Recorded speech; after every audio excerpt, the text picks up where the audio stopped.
Hello mga kaibigan, maligayang pagdating sa aking channel. Inanunsyo na ang petsa ng kasal nina Engin Ecurek at Tagba Buyak Ustan. 5 years na silang magkasintahan. Ang sikat na aktor na si Engin Ecurek ay nagpasya na pakasalan ang kanyang minamahal na aktres na kasintahan na si Tagba Buyak Ustan, na kasama niya sa loob ng 4 na taon. Si Engin Ecurek, na nagpropose kay Tuba Buyak Ustan noong araw ng mga puso, ay gumawa ng unang hakbang patungo sa kasal. Nagpakasal sina Engin Ecurek at Tagba Buyak Ustan noong isang araw. Sa punto kung saan inanunsyo nina Engin Ecurek at Tagba Buyak Ustan ang petsa ng kanilang kasal, ang sikat na aktor na si Engin Ecurek ay may relasyon sa aktres na si Tagba Buyak Ustan sa loob ng 5 taon. Ang mag-asawa, na masayang magkasama, ay nagpasya na magpakasal.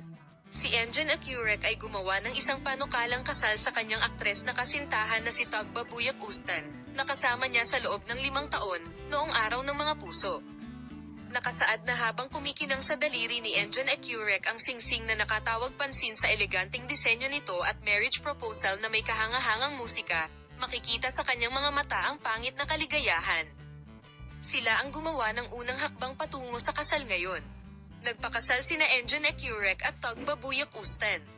Habang makikita sa kanilang mga mukha ang kaligayahan ng sikat na mag-asawa, ibinahagi nina Ecurek at Buyak Ustan ang kanilang mga espesyal at masasayang sandali sa kanilang mga tagahanga at mga taga-subaybay, ang petsa kung saan ibinahagi nina Ecurek at Buyak Ustan ang kanilang mga tagahanga kahapon.